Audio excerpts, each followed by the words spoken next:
kubaha Imana niwe bifitiye umumaro, ujya kunda kubibabwira. Kubaha Imana niwe bizagirira neza wowe n'umuryango wawe. Ntabwo kubaha Imana bifitiye umumaro ni wowe bifitiye umumaro, kuko niba Imana ikubuza gusamba niwe bizagiraho ingaruka nubikora. Niwiba niwe bizagiraho ingaruka, nuriganya niwe bizagiraho ingaruka, nubesha niwe bizagiraho ingaruka, kuko kubesha kwa kuzatuma abantu batakugirira icyizere, bizakwambura kuba umwizerwa. So rero ibyaha ukora, Imana ikubuza gukora ibyaha. Gukora ibyaha kwawe rero niwe bigiriraho ingaruka, niwe bifataho, kuko bikuzanira umuvumo, bikazana umuvumo mu muryango wawe. Ariko nutabikora niwe bizagirira, nta muvumo uzakuzaho, ahubwo uzakira umugisha mu cyimbo cy'umuvumo. So iyo Imana ivuga ngo muze tujye inama, naho ibyaha byanyu bitukura tukutuku ndabihindura umweru bise na sheregi, biramera nk'ubwoya bw'intama bwera. Imana ibabwira gutyo ngo muze muyegere, mukiranuke, mukore imirimo myiza, ni mwebwe biba bifitiye iki umumaro. Kuko kubaha Imana utandukana n'umuvumo, ariko kutubaha Imana bizana umuvumo mu buzima bwawe. Umuvumo kubabwiriza b'ibinyoma, ababwiriza b'ibinyoma babona umuvumo. Mu Bagalatiya igice cya 2:8, abantu babwiriza ibinyoma bakagoreka ibyanditswe. No mu Byahishuwe harabivuga, haravuga ngo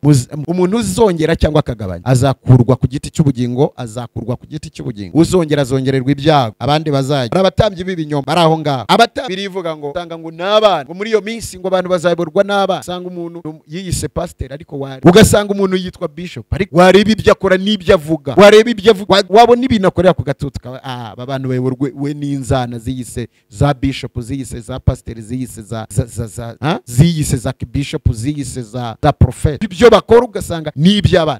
N'abatambyi b'ibinyoma, abo ngo bazakubitwa n'umuvu. Uba pasiteri, uba witwa umushumba utari wabashobora kwishunga, uracyasambana, urakiba, uracyabeshya, uracyatongana, uracyavuga nabi, uracyakora ibira. Ubwo se urashaka kuyobora abandi mubi? Ni iki wabayoboramo mu by'ukuri? Wabayobozi iki wowe ukiri aho ngaho? Uracyavuga bagenzi bawe nabi, uracyashinza abantu ibinyoma, uracyarebera abantu mu moko baturamo, uracyavangura abantu mu nsengero, mu ki utonesha n'abandi. Subiza inyuma utaha n'ijambo. Usuri pasiteri n'inzana ziri aho ngaho ziyobora abo bita abatambyi b'ibinyoma. Muri iyo minsi hazoherezwa abantu bazayoborwa n'abana. Sanga umuyobozi ni umwana mu mutwe, ariko ngo ni umuyobozi w'akarere cyangwa ni umuyobozi w'umurenge. Sanga mu mutwe n'umwana arareba abantu akarya imfubyi ngo ni deje, ariko mu by'ukuri ugasanga yabishyizwemo na mwene wabo, yabishyizwemo na diplome, ariko mu buzima busanzwe si inyangamugayo, ntazi icyo gukora, agapfinaza abantu agakubita hasi. Habayeho abaperezida bagiye baba abaperezida ariko b'ibinyoma, witwa Hitler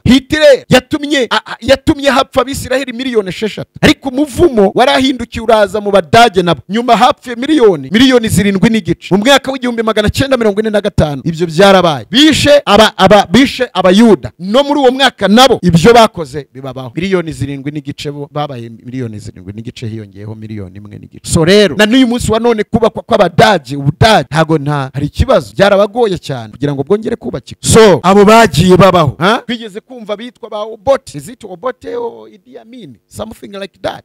Bisha abantu bagira tebaka, yakoraga ibintu bibi cyane. So abo ngabo rero ni abantu b'ibinyoma. Hari abayobozi b'ibinyoma, hari abagitifu b'ibinyoma, hari abashumba b'ibinyoma. Erega iyo tuvuga abashumba ntago tuba tuvuga abantu bayoboye abandi. Directeur akaba ari directeur w'ishuri, akaba agifata utwana agisambanya abana yoboye aho ngaho. Kanimagine mwari yoboye wigisha abana ariko akabasambanya. Ibyo rero ni abayobozi b'iki b'ibinyoma, abatambyi b'ibinyoma. Turabafite mu nsengero bikoreye reverend, ariko reverandi bwe wabo reba haracyari mu nzoga, haracyasinda, haracyasambana, haracyasambanya abagore b'abandi, haracyajya mu nkumi, haracyakabakaba amabere y'abakobwa, ngo ni yiyise reverand. Ibyo uzabibona rero ngo ni abatambyi b'ibinyoma. Abatambyi b'ibinyoma uzasangamo abiyita abashumba, abiyita aba bishop, abiyita aba reverand, abiyita aba prophet, abiyita abayobozi, ariko ugasanga n'ab'ibinyoma. Ibyo bakora biragaragara ko ari iby'abana mu mutwe, n'umwana ntiyabikora. Umwana ntiyikura ku mwanda we, ntabwo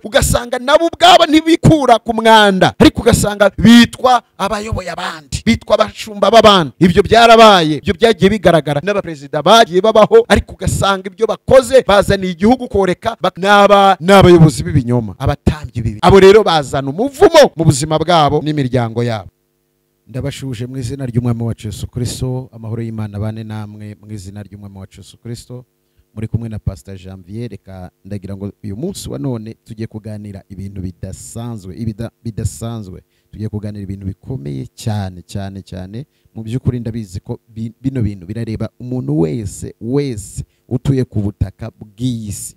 Buri wese biramureba, bibe ukomeye, bibe uworoheje, bibe umunyapolitike, bibe umunyedini, bibe umusivile, bibe umusirikare, buri muntu wese ubutumwa cyangwa se ibi bintu tugiye kuganira biramureba buri muntu wese, kuko ni inyigisho ireba buri muntu wese, kuko buri muntu wese akeneye kubohoka.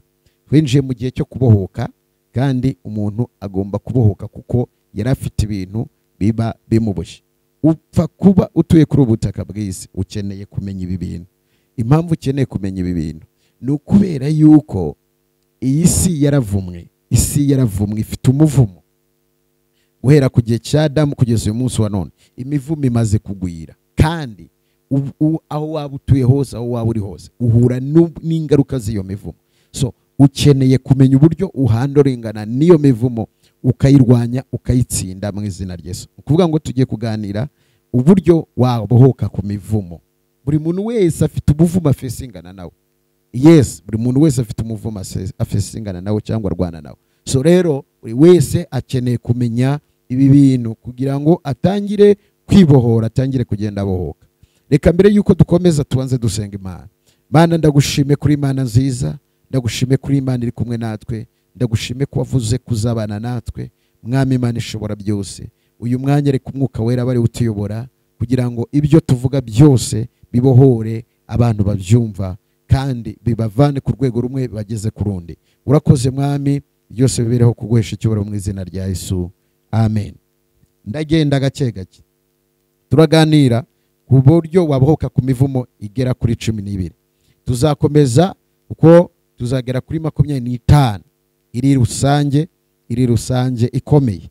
So rero ariko uyu munsi dushobora kuganira kuri 12, nibiba bishoboka dushobora kongeraho wenda tukagarukira kuri 16 cyangwa se 7 aho ngaho. Ariko reka tuganire, turaganira, of course ntago tujya kure ijambo ry'Imana. Byose urabisanga mu ijambo ry'Imana, byose urabibonera mu ijambo ry'Imana mu butumwa bwiza. Ndabizi ko umuntu wese ashobora kubaza ati imivumo si bya bindi bintu bisanzwe bigize gute? Ntago ari ibintu bisanzwe dia, ntago ari ibintu bisanzwe brother and sisters. Ni ukuvuga ngo buri muntu wese uba ukomeye, uba woroheje, ube warize utarize, byanga bikunda hari ahantu uhurira n'ingaruka z'umuvumo. So rero aho uhurira n'ingaruka z'umuvumo niho dushaka kugira ngo ube wabasha kwigobotora aho hantu. Yes. Icyambere wenda tutari twajya kuri iyi mivumo, reka mvuge muri rusange, hari imivumo ya rusange yabayeho. Buri muntu wese uri uvukana umuvumo, hari umuvumo uvukana byanga bikunda wica, hari umuvumo. Adamu we na Eva, hari umuvumo waturutse kuri Eva. Uwo muvumo n'uyu munsi wa none abantu baragwana nawo. Yakoze icyaha, yumvira inzoka yazaniye abagore bose kuzabyara baruhi. Niko Imana yaravuze ngo uzabyara urushye. Gutwita rero biragora abantu. Si nibyo gusa, buri mugore wese igitsina gore buri kwezi azi ikintu kimubaho, buri kwezi azi ikintu kimubaho. No kuvuga iki? Ibintu nta mikino irimo. Ndashaka kugira ngo ukoreshe amaraso ya Yesu witandukanya n'imivumo yose warwanye nayo cyangwa urwana nayo cyangwa wisanzemo. No kuvuga ngo buri mugore wese arabizi neza ko ingaruka za Eva zimubaho. Imana nubwo ikubabarira, ariko umuvumo ufeshingana nawe, umuvumo urwana nawe. Imana ushobora gukora icyaha pe, Imana ikakubabarira, ariko ingaruka z'icyaha iyi ngaruka z'icyaha ntabwo ubura kufeshingana nazo. Uyu munsi wa none Yesu yaje mu isi, uyu munsi wa none Yesu yaje kuducungura. Kubera iki tugihangana n'ingaruka z'ibyo ababayeho mbere yacu bakoze? Bibiliya irabivuga mu Maganya ngo ba data bakoze ibyaha nibagihari, natwe twikoreye ibicumuro byabo. So rero nubwo uza muri Kristo Yesu ukababarirwa, gukiranuka kukakubarwaho, ariko still ufesingana n'iyi mivumo. So rero ukeneye kumenya uburyo ushobora kwigobotora muri ibi bintu. Hari umuvumo waje kuri Adamu. Uwo muvumo buri mugabo wese afesingana nawe arwana nawe, kuko Imana yaramuvumye iramubwira ngo utumye uzabona umutsima ugotse, uzabona ututubikanye ubizi icyuya, mu cyuya cyawe niho hazavamo umutsima.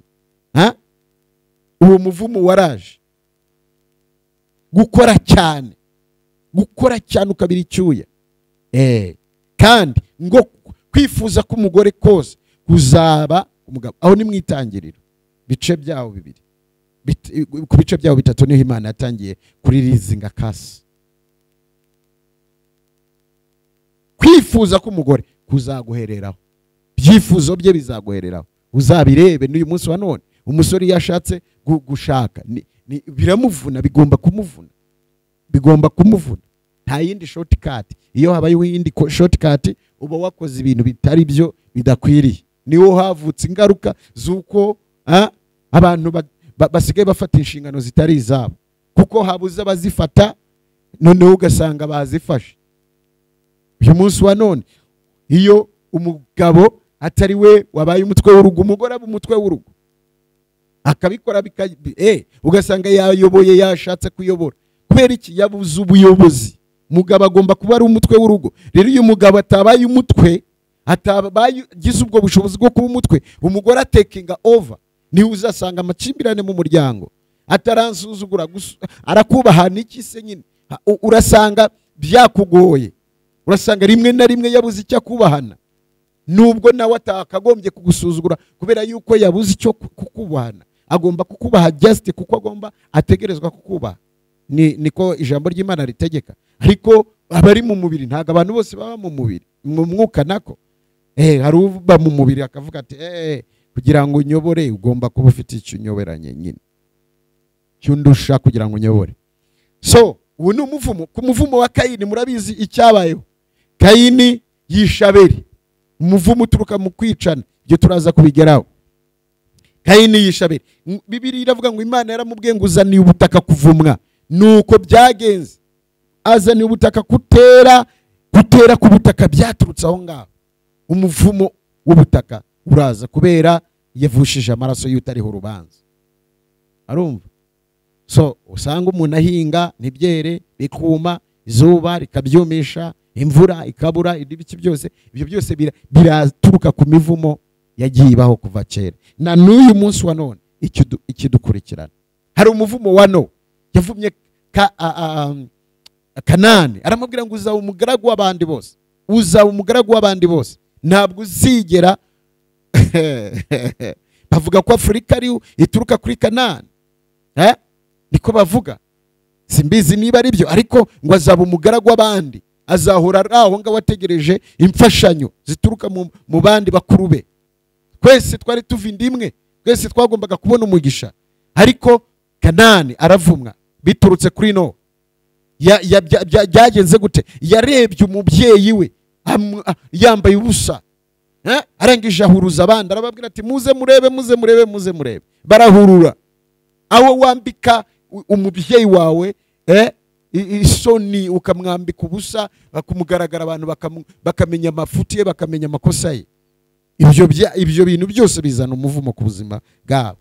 Aho ujya ukubona abana bo mu rusengero baragenda bavuga nabi abashumba babo, ibyo bizana umuvumo. Bagenda bavuga nabi ibiri kubaho ngaho, so ibyo bizana umuvumo. Rero whether you like or not, hari ibintu umuntu akora ariko bimuzanira umuvumo. Reka twe gutinda aho ngaho, reka twihute ku muvumo wa mbere. Umuvumo wa mbere ni ukuramya ibigirwamana. Biranditse mu Kuva ibice bya 20 n'umurongo wa gatatu, ngo ntukagira izindi mana mu maso yanjye. Reka mbabwire ikigirwamana gikomeye abantu baramya mu isi, ni ikigirwamana cyitwa amafaranga.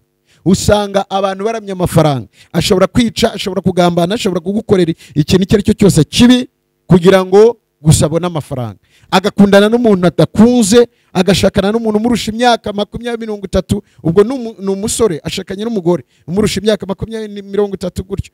Okay, wintera amabuye, bishobora kuba byarakubayeho, si ikibazo. Ariko hari ababikora ari urukundo, okay, reka mbyemere. Ariko hari abandi babikora atari urukundo, hari ukubera gusa. Bimeze gute?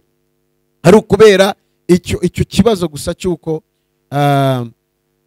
ari ukubera yuko nyine bagendeye muri ibyo ngibyo bitari mu kuri. Ni ifaranga arimo arareba, ni ifaranga akurikiranye.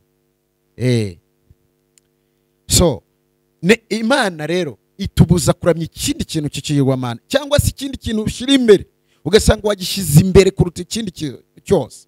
Akazi gashobora kukubera ikigirwamana, ugasanga akazi niko ushize imbere, no ku cyumweru ntubona umwanya, ryari ntubona umwanya, ntuha umwanya Imana. Imana ikeneye umwanya wa mbere mu buzima bwawe, my dear. Imana ikeneye yuko aba ariyo ushyira imbere mu buzima bwawe. Umugore wawe ushobora kumushyira imbere, ugasanga umugore niwe uri imbere, mbese agukoresha n'ibyo Imana yanga. Ariko kuvuga ngo nkunde munezeze, cyangwa umugabo wawe, cyangwa umwana wawe, cyangwa indogobe yawe. Yesu yaravuze ngo ukunda umubyeyi we kumundutisha, ukunda umwana we kumundutisha, agakunda indogobe kuyindutisha, we ntakwiriye kuba uwanjye. So hari abantu rero ibigirwamana bishobora kuba byinshi cyane, ariko cyane cyane ikigirwamana tubona mu isi ni ikigirwamana cy'amafaranga. Amafaranga, aho abantu bica abandi bakagabanya, ngo bari kugabanya abandi ku isi kubera iki? Kubera kuvuga ngo amafaranga. Aho umuntu ashobora kugambanira abandi ngo bapfe kubera amafaranga. Icyubahiro gishobora kukubera ikigirwamana, aho ushobora kwica abandi bantu kugira ngo wowe ugire iki? Ugire ibyo ugeraho. So isi ikubiswe n'umuvumo kubera iki? Kubera ibigirwamana. Abantu bafashe ibigirwamana babigira ubuzima bwabo. Nta kintu na gito kigomba kuza kwimura Imana mu buzima bwabo, nta na gito kigomba kwimura Imana mu buzima bwabo. Icyo ngicyo tucyumvikana. Umuvumo wa kabiri ni umuvumo wo kuriganya n'uburyarya. Umuvumo wo kuriganya n'uburyarya, aho Akani muri Yosuwa yagize gutya, arariganya, arabeshya. Uzasanga abantu babeshya mu buryo bworoshye, kubeshya bikaborohera, ariko kubeshya bizana umuvumo. Ni ukuvuga ngo ukibeshya witegure ko umuvumo uje ku buzima bwawe, kuko umuntu ubeshye azi ngo umubwije ukuri, ariko aragiye we nta kibazo afite, ariko wowe ubikoze wikoreye umuvumo. Kubeshya n'uburyarya, kuzanira umuntu uburyarya, kamwereka ibihari ibidahari kandi ukabimubwira nkaho bihari. So ibyo byose bizana iki? Bizana umuvumo mu buzima bwawe. Rero ugomba gutandukana n'umuvumo. Abantu benshi barabeshya, ugiye he? Ngiye hano hirya, kumbe agiye mu kindi gihugu. Ibyo bizana iki? Bizana umuvumo. Niba udashaka kumubwira aho ugiye, mwihorere, ubwira uti hari aho ngiye. Ibisubizo birahari, simple as that. Kandi ikintu gitera abantu kubeshya n'ubwoba. Ni mubwiza ukuri biragenda gutya, ni mubwira ukuri ugatinya yuko biri bukugendekere nabi, kandi mu by'ukuri ntago biri bukugendekere nabi. Kubera iki uhitamo kwinjira mu muvumo? Kubera iki uhitamo kwinjiza umuvumo mu buzima bwawe, nkaho wakabaye ugira gute? Wakabaye uhitamo kurwanya umuvumo. Abantu binjiza umuvumo mu buryo bworoshye. Yosuwa ibice byaho 9, umurongo waho wa 22 kugeza 23. Kubera icyo uhitamo kwinjiza umuvumo? Wikwinjiza umuvumo, hagararira aho ugeze, wihane, usaba amaraso Yesu Kristo agukureho umuvumo. Umurongo wa 22 aravuga ngo nuko Yosuwa arabahamagaza, arababaza ati, niki gitumye muturyarya mukavuga yuko muri kure yacu cyane kandi duturanye? N'Abagibeyoni baje bari kubeshya Yosuwa kugira ngo abagirire imbabazi atabica, kuko Imana yari yamutumye ngo buri kintu cyose, buri muntu wese usanga umuhitane umukureho, kugira ngo mutazivanga n'ubundi bwoko bukabatera kwimura Imana. Ngo nuko rero muravumwe, ntabwo muzabura kuba abaretwa n'abashenyi n'abavomyi b'inzu y'Imana yanjye. Na nubu nabugingo nubu bitwa Abagibeyoni bari muri Isiraheli, nabo bafashe ubwene gihugu bwa Isiraheli, ariko aho bari mu buretwa, n'abasiki, n'abashenyi, nibo basenyi, n'abavomyi, bakora imirimo y'uburetwa, imirimo y'uburetwa, imirimo y'uburetwa, uburyarya ndetse no kubeshya bizana imirimo y'uburetwa mu buzima bwawe. Ugakora ukabura umusaruro w'ibyo ukora, ugahembwa ukabura umusaruro w'ibyo uhemberwa, kubera icyaha cyitwa kubeshya no buryarya. Ibyo rero bizana umuvumo. Gatatu, umuvumo kubasuzugura base n'abanyina. Bibiliya iravuga ngo ntugasuzugure so na nyoko. Niba usuzugura so, ugasuzugura nyoko, kamureba kuko ashaje, kamureba kuko just kumusuzugura no kumureba ukamugayira mu mutima, byonyine bikuzanira umuvumo. Tandukana n'umuvumo. Gutegekwa kwa kabiri ibice bya 27 n'umurongo waho wa 16 harabivuga. Migani 20 n'umurongo wa 20 harabivuga. Uvuma se cyangwa nyina ntazabura kugibwaho n'urubanza. Hari abantu bavuma base bakavuma ba nyina. Utuka se cyangwa agatuka nyina, aho hari urubanza. Nigeze kubona umwana arimo aratuka ababyeyi, arimo arahangana nabo. Ibyo bizana umuvumo wikubagaho, ntibitinda, birihuta cyane. So uyu munsi utandukane n'imivumo. Ukimara kumva ibi bintu birakureba. Wigize umuntu umunyabwenge ukigira umuntu wa danje uri hatari, ngo wamaze kubaka ibikingi, wamaze kugera kure, umuvumo uragukubita ukayoberwa uko byakugendekeye. Igitondo kimwe ukabuyoberwa ibintu biri kukubaho, ukabitwerera abantu, ukabitwerera Imana, ikaguhagurukiriza abamanya amaboko bakaza bakakurwanya. Imana igahagurukiza ibyo warubatse, bakavuga bati hano ntabwo hemewe cyangwa ibiki. Abantu bakubitwa n'imivumo batazi, bagakubitwa n'ibintu batazi aho byaturutse. Ukisanga rero mu bintu utakarengana, akarengana ukaririmba akarengane, kumbe ni umuvumo. Migani 20 avuga ngo uvuma se cyangwa nyina, ururimi rwe ruzazimira mu mwijima w'icuraburindi. Uzisanga rimwe mu icuraburindi uyoberwa icyabiteye, kumbe icyabiteye nukugira gute, nugusuzugura so cyangwa nyoko. Umuvumo wa kane ni umuvumo w'abajura. Zakariya ibice 5 umurongo wa 3. Umujura ntazabura kuvumwa. Umujura, kwiba, waba wibye ikaramu, waba wibye ikintu gito, waba wibye ikintu icyo ari cyo cyose, bizakubera bibi cyane. Bizakubera bibi cyane. Mbwire abanyeshuri bajya bariganya ku muvumo wa kabiri, aho twavuze ukabona amanota ariko ari mu buriganya, ugasanga ubonye diploma ariko iri mu buriganya, niho nyuma uzafesinga consequences, uzabona ibibazo. Byanga bikunda ikintu cyose wabonye mu buriganya, ikintu cyose ubonye mu buriganya ntuzabura ingaruka. So hano rero tugeze ku muvumo wa kane ku bajura. Abantu biba, wakwiba ikaramu, wakwiba akantu niyo kaba gato, bikuzanira umuvumo immediately, bikuzanira umuvumo. So rero tandukana n'umuvumo. Umuvumo wa gatanu, umuvumo wo kubeshya no kurahira. Kubeshya no kurahira. Uzasanga abantu benshi babeshya. Kuriganya no kubeshya ni ibintu bitandukanye. Kuriganya hambere kwa kuriganya kubera yuko kuriganya n'uburyo ubwira umuntu ukamuriganya ibye, ukamukorera ubucabiranya, hanyuma kugira ngo umutware ibye. Ariko hano ho nukubeshya. Umuvumo wa kangahe? Wa gatanu, kubeshya no kurahira ibinyoma. Muri Zakariya ibice 5 umurongo wa 3 kugeza kwa 4 harabivuga. Kubeshya ibice 20 muri Mukuva naho harabivuga. Isomye icyo gice cyose urabisanga no mu itegeko ry'Imana. By the way haravuga ngo kubeshya ntukabeshye, kubeshya cyangwa se ukabeshyera abandi. Kubeshya rero iyo ubeshye, reka nkubwire ijambo ryanyu ribe yego cyangwa oya, ribe yego cyangwa oya. Aho kugira ngo ubeshye umuntu mubwira uti oya nuko byagenze, mubwiza ukuri niko kuri.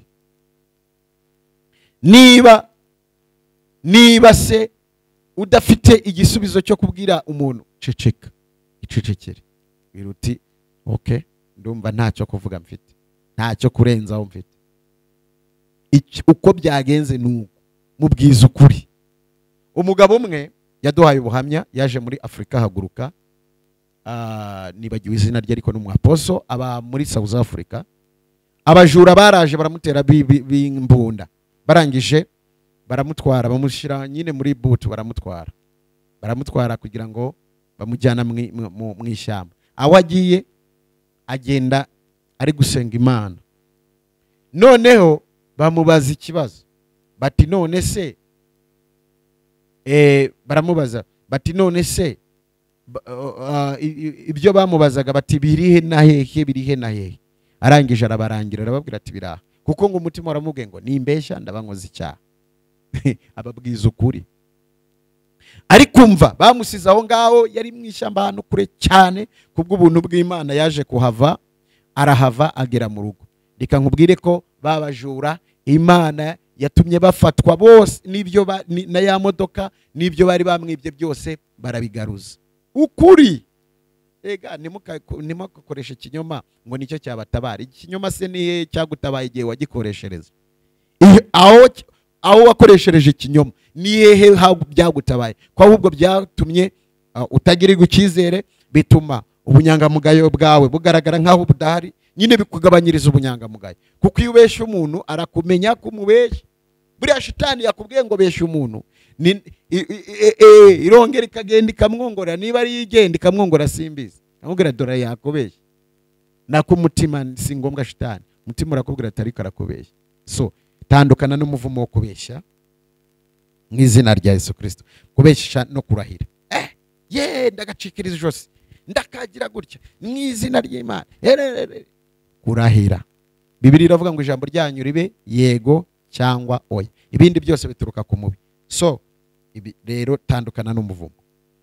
Umuvumo wa gatandatu ni umuvumo wo kubajura bitwaje intwaro. Muri Yobu 24:14 kugeza ku 18 harabivuga. Abajura bitwaje intwaro bacira umuvumo ukomeye cyane. Umuvumo wa 7 ni umuvumo kubadatanga kimwe mu 10 n'amaturo. Maraki 3:8 kugeza ku 10 haravuga ngo muravumwa wa muvumo kubera ko mwanyimye ibyanjye, mwanyimye kimwe mu 10 n'amaturo. Abantu batatanga icya 10 ni umuvumo pe. Reka mbabwire ubundi kudatanga icya 10 cyagenewe iki? Ni igipimo kigaragaza ko ukunda ubwami bw'Imana, ushigikiye ubwami bw'Imana. Icya 10 cyagenewe iki? Imfubyi, abapfakazi, abakozi b'Imana mu rusengero batagira ibindi bakora.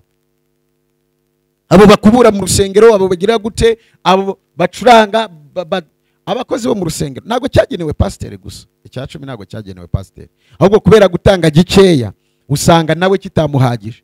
Bundi mwarangiza mukanerenzaho n'amagambo ngo icya 10 cyacu nitwe tubatunze, kandi abana babo bavuye mu ishuri biga nabi, babayeho nabi, gasanga ni ibibazo. Noneho mukagerekaho n'amagambo nayo akabazanira umuvumo. Uzasanga abantu birirwa bikoreye abakozi b'Imana ngo amaturo dutanga, irya 10 dutanga, ugasanga nta cya 10 atanga, nta cyazi gutanga, ntabyo batanga utuntu duke tugashirira aho ngaho, tugashirira mu bakozi mu bakoropa, tugashirira mu biki, ugasanga abantu ntago babayeho neza. Yego hari n'ahandi batanga ugasanga rwose abantu nibayakoresheje neza. Nibyo wetanga, abatazayakoresha neza Imana izabibabaza. So tandukana n'umuvumo wo kwiba icya 10. Icya 10 kimwe, rimwe ku 10. Muti ni isezerano rya kera. Yesu mu isezerano rishya yakijije abantu, arababwira ati mugende mwiyuhagire, arabatuma. Abandi arababwira ati mugende mwiyereke abatambyi kugira ngo mutange ituro ryo kwihumanuza. Umva aho yabategetse ngo mutange n'ituro ryo kwihumanuza. Iryo se hari ubwo tujya turyigisha naryo, ariko ni ituro. Yesu yarabivuze ngo ibi mubikora, ariko na bya bindi ntimubyirengagize. Ntabwo Yesu yaje gukura amategeko n'ibyahanuwe, ahubwo yaje kubisohoza. Rero abantu bavuga ngo ni icya 10, ni ibya kera, ni ibya nudatanga icya 10 uzatanga iki? Nudashobora gutanga kimwe mu 10 uzatanga amaturo, uzashobora kugira gute? Mujye mureka kubeshya Imana. Nimutubeshya ariko basi ntimuzanabeshya Imana. Buze wabeshya Imana gute? Ntago ntanga icya 10, ngewe ndafasha abantu, ndayafashisha abantu. Bahewe bokajya, nta bufasha, nta bufasha. Niba wimye Imana ibyo yategetse uzafasha abantu hehe byahe? Ntabyo uzashobora, ntabyo uzashobora. Cya kabiri, hari amaturo yo gufasha abakene, ayo yaragenwa ari ukwayo, ari ukwayo. Hari ibyagenwa, hari ibyagenwa. Ntabwo inshingano ufite ari imwe, ufite inshingano nyinshi. Niba uri umunyeshuri ufite inshingano zo kujya kwiga, ufite inshingano zo gukora akazi mu rugo wageze mu rugo, ufite inshingano zo kuba uri bujye gukaraba, ufite n'inshingano zo kwisiga, ufite n'inshingano zo kwambara, ufite n'inshingano zo kugenda. Niba ari kure uri butege moto cyangwa imodoka, ibyo byose ntabwo uri buvuge ngo ndi bukora ikintu kimwe ngo ibindi birangire. Oya, fasha abakene ariko wibuke no gutanga icyacumi. Tanga icyacumi ariko wibuke no gusura abarwayi. Sura abarwayi ariko wibuke no guterana, kuko Bibiliya iravuga ngo guterana uko umunsi wegera, urya munsi wegera kugaruka kwa Yesu, ngo murusheho guterana kwera. Iyo rero wirengagije guterana, nabwo uba uri mu gihombo. So rero mujye musoma Bibiliya. Usanga bene abo bantu batanasoma Bibiliya, badasoma ibyanditswe. Usanga bene abo bantu batemera kuyoborwa n'Umwuka Wera. Noneho Umwuka Wera abayoborwa nawe nibo bana b'Imana. Ari ibintu umuntu avuga ugahita ubibona, ukabibona yuko yananiwe mu buzima no kwemerera Umwuka Wera gukorana nawe. Tandukana rero n'umuvumo wo kudatanga icyacumi. Tangire kugitanga, ugitange mu rusengero rwawe. Umuvumo wa karindwi, umuvumo wa karindwi tumaze kuvuga. Wa munani, umuvumo ku bantu batubaha utubaha Imana. Bibiliya irabivuga mu Gutegekwa kwa 2 ibice 28. Nutumvira Uwiteka Imana yawe ngo wite ku mategeko Uwiteka Imana gutegeka, ngo uravumwa iyi mivumo. Ngo ariko ni wumvira Uwiteka Imana yawe, iyi migisha yose izakuza we kugereho. Babanziriza ku migisha. Uzagira umugisha mu byo ugerageza gukora, mu majya no mu maza. Uzagira umugisha mu gitebo uvugira mu mutsima. Uzagira umugisha mu mivure wengera mu mutobe. Uzagira umugisha mu murima. Uzagira umugisha mu matungo. Uzagira umugisha no mu mbuto zo mu nda yawe. Hari abantu babyara ugasanga ubyaye abana babaye amabandi. Kubera iki? Umuvumo. Ngo n'imbuto zo mu nda zawe zizagira umugisha. Abantu byara uzabyara abana b'umugisha. Ariko hari umuntu abyara bananiranye n'imogi gusa n'ibiki gusa, barapfuye barapfapfanye, bagize gute umuvumo ukagukubita. Ajya uvuga ati mana uri guhangana n'umuvumo. Ndasenga mu izina rya Yesu ngo utangire gutandukana n'umuvumo, utangire gutandukana n'umuvumo. Nimutumvira Uwiteka Imana, aya mategeko uyu munsi, amategeko y'Imana arahari. Kundisha Uwiteka Imana yawe ubwenge bwawe, ubutunzi bwawe, imbaraga zawe zose. Nurangiza kandi ukunde mugenzi wawe nkuko wikunda. Kundisha Uwiteka Imana yawe ubutunzi bwawe, imbaraga zawe, ubwenge bwawe. So nukundisha Uwiteka Imana yawe imbaraga zawe, ugakundisha Uwiteka Imana yawe ubutunzi bwawe, ntabwo gutanga icyacumi bizakugora. Ugakundisha Uwiteka Imana yawe ubwenge bwawe, ntabwo uzatunga ubwenge bwawe bwa kano mind, ahubwo uzatunga n'ubwenge bw'Imana. Kubaha Uwiteka nibwo bwenge, kandi kuva mu byaha niko kujijura. Imbaraga zawe, amaboko yawe, amaguru yawe, ubuzima bwawe buzakunda Imana. Kabiri, ngo kunde mugenzi wawe nkuko wikunda. Niba ukunda mugenzi wawe ntabwo uzamugambanira, ntuzamuvuga nabi. Niba ukunda mugenzi wawe ntuzamubesha, kuko ibyo mwifuza ko babagirira nibyo muzagirira abandi. Niba ukunda mugenzi wawe, ibyo wifuza ko bakugirira nibyo uzamugirira. Yesu yarabigize very simple, yarabigize very simple. Ntiwatwara umugore w'abandi, ntiwatwara umugabo w'abandi. Uyu munsi wa none umugore aratandukana n'umugabo, kahita uvuga ati ndakwijyane n'ubundi nari narakubuze. Wishimiye ko undi amutaye ukamwitorera. Nuko nguko bimeze. Nta rukundo abantu bafite, nta rukundo. Nta rukundo. Wakabaye ubunga, wakabaye basengera bagasubirana, ariko nuko nyine.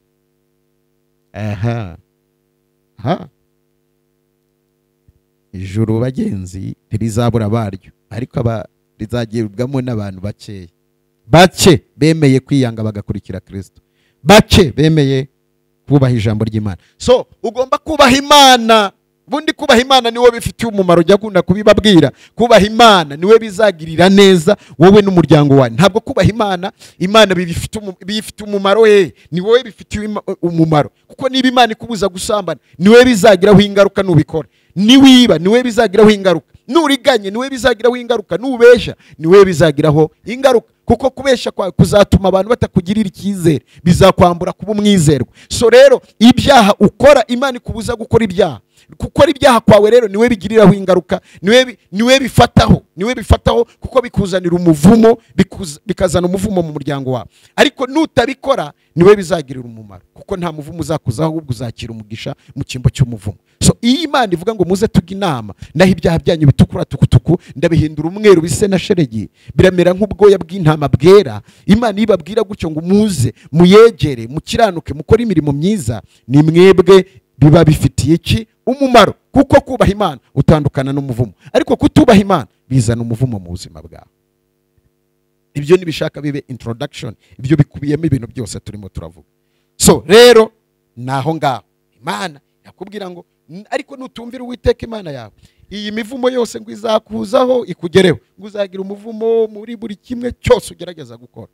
Nubonera rero ukora ibintu ukabona ntibyemera, ntibigira gute, rimwe na rimwe tujya dusenga amasengesho mana, ariko ugasanga turi kurwana n'iki? N'imivumo. So rero dutandukane n'imivumo mu izina rya Yesu. Umuvumo wa 9, umuvumo wo gufata nabi abafite ubumuga, gutegekwa kwa 2:27-18-19. Ndavuga ngo uzayobya impumyi cyangwa akagira nabi abasuhuke n'iki byose, wazavumwa umuvumo. Kuyobya impumyi, kuyobya umuntu ufite ubumuga, umuvumo wo gufata nabi abantu bafite ubumuga kuko n'abanyantege nkeya, hari umuvumo uza ku buzima bwawe pe. Hari umuvumo uza ku buzima bwawe. Reka twihute, birahita bisa naho bigendana n'umuvumo wa 10. Umuvumo wa 10 ni kubasuzugura abanyantege nkeya n'imbabare mu muryango. Abanyantege nkeya, abanyantege nkeya, abantu bafite intege nkeya, ugasanga n'abantu nyine babandi basuzuguritse, bamwe bitwa basuzuguritse, babandi uzasanga badafite kirengera. Abo bantu Imana irabareberera, Imana irabareberera. Matayo ibice bya 25:44, ngo igihe mutabikoreye babandi boroheje, ngo ni ngewe mutabikoreye. Bamwe boroheje bari hasi. Uhita ureba aho uri kurwana naho, umenye icyakureteye umuvumo cyangwa icyakuzaniye umuvumo. 11, umuvumo kubizera abantu. Yeremiya 17:5, kwizera abantu ngo havunga umuntu wizera umuntu akamushyiramo ibyiringiro, akimura Uwiteka akayizera umuntu. Gasanga usimbuje umuntu kumwizera, umugirira icyizere. N'umugore washakanye nawe, Bibiliya iravuga ngo Bibiliya araho mu migani avuga ngo ntuzamumerekere umutima ngo umubwire ibintu byose. Ntuzizere umwana w'umuntu, kuko mu kanya nk'ako guhumbya ushobora kuguhindukira nabi. Hari ibyo kuvuga n'ibyo kutavuga. 12, umuvumo kubabwiriza b'ibinyoma. Ababwiriza b'ibinyoma babona umuvumo. Mu Bagalatiya igice cya 1:8, abantu babwiriza ibinyoma bakagoreka ibyanditswe, no mu byahishuwe harabivuga. Haravuga ngo umuntu uzongera cyangwa akagabanya azakurwa ku giti cy'ubugingo, uzongera azongererwa ibyago abandi bazagira. Komeza n'iyindi isigaye tuzakomeza tubabwire. Abantu benshi bisanga mu bintu batari bazi, bagakora ibintu bazi ko ari imikino, ngo reka ninjoyinge. Uri enjoyinga, ariko nyuma hari consequences, hari ingaruka. Uranezerewe uyu munsi, ariko uzanye umubabaro w'igihe kirekire.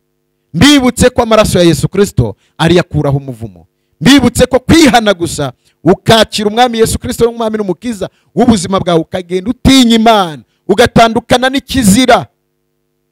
Abantu benshi avuga se nabaho ntacumura, nabaho se na wisanga wabiguyemo. Okay, sawa, komeza wisange wabiguyemo, nawe ukomeze wizanira umuvumo. Birishwa diro ni ibintu byumvikana, ni ibintu birishwa, ni ibintu biriho, ni ibintu bigomba kukubaho nyine. So noneho irinde ibi bintu kugira ngo utisanga mu muvumo. Kuki wihamagarira umuvumo kandi ufite imbaraga zo kubireka? Imana yabwiye Kayini, dore Satani ari gukomanga ku rugi rwawe kandi ufite imbaraga zo kumukingirana ntiyinjire. Ibyaha biri tugatugira ku rugi rw'umutima wawe kandi ufite imbaraga zo kubyanga.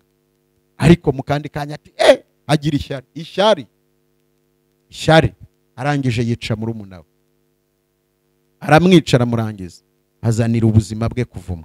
So uyu munsi rero hitamo gutandukana n'umuvumo wari wo wose wagendaga ku buzima bwawe. Hitamo gutandukana n'umuvumo wari wo wose wagendaga ku buzima bwawe. Ibi bintu tuzagira umwanya tugende in deep, cyangwa se uze gusubiza inyuma ugende ubyumva, umwuka wera agenda arushaho kugusobanurira.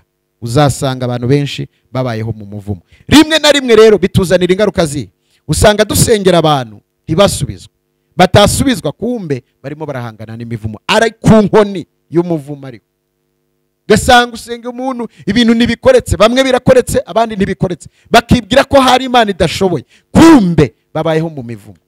Ariko tandukana n'umuvumo, tandukana n'umuvumo, tandukana n'ibyaha, wige kubaha Imana, wige kugendana n'Imana ku gato no ku kanini, wige gukiranuka.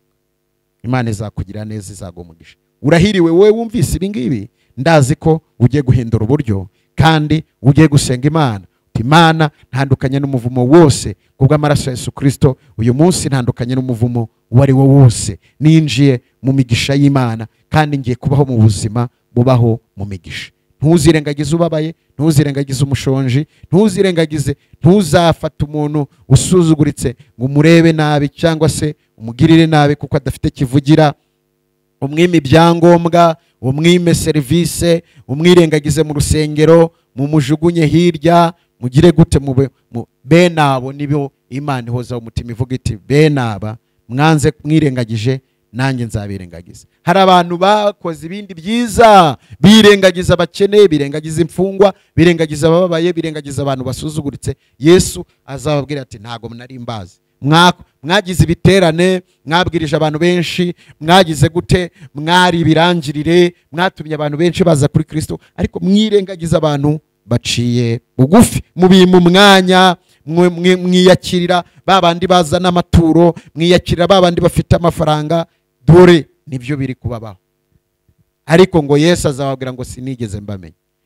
Umushumba mwiza nushumba intama akamenya izibyibushye n'izinanutse zose akazitaho. Umushumba mwiza numenya abakomeye akamenya n'aboroheje bose bakaza mu gituza cy'akabakira. Umushumba mwiza nuha appointment waje atwawe n'imodoka yitwaye, ariko ntiyirengagize n'uwaje n'igare cyangwa n'uwaje n'amaguru. Umushumba mwiza nuwakiriye uwaje afite karuvati, cyangwa iyo mvuga umushumba mumenye n'abayobozi. Muyobozi mwiza nuwakiriye babandi baje bafite karuvati, bameze neza, basa neza, ariko ntiyirengagize na babandi baje batumaho ivu kubera yuko badafite nayo kwimesera umwenda. Imana ibagire neza. Tangira ubu umuyobozi mwiza, tangira ubu umushumba mwiza, tangira ubu umuturage mwiza, tangira ubu umukristo mwiza. Ntukagire umuntu wirengagiza kandi ntugakurura umuvumo mu buzima bwawe. Imana ibagire neza, Imana bamugisha. Ndizera ko umwuka wera arushaho kubigisha kandi abashoboza kugira ngo mugendane n'Imana. Bene data, kugendana n'Imana n'ubuzima bwiza, tangira ubeho mu buzima bwo kubaha Imana, bizakugendekera neza. Mana, ndagushimiye kubw'umuntu wese wumvishe ijambo, wumvishe izi mbuzi, wumvishe ubutumwa bwiza, wumvishe ibintu akaba avuga ati ndashaka gutandukana n'umuvumo. Mwamuhereye umunsi umwinjije mu mugisha, yinjire mu mugisha y'Imana ibonerwa mu kubaha Imana, ibonerwa mu gutandukana n'umuvumo. Amaraso ya Yesu Kristo amutandukanye n'imivumo yose y'uburyo bwose, mu izina rya Yesu Kristo, amen. Imana iguhe umugisha mu izina ya Yesu Kristo. Mwari muri kumwe na Pastor Janvier. Ushobora kutwandikira kuri 0788 631 878. Ibi biganiro niba hari icyo wumva byagufashamo, bihereze bene wanyu, bihereze inshuti, bihereze abavandimwe, sangiza, shira kuri status yawe, shira hariho hose kugira ngo abantu barusheho kumva no gusobanukirwa. Imana y'amahoro ibahe umugisha, ndabakunda cyane. Shalom.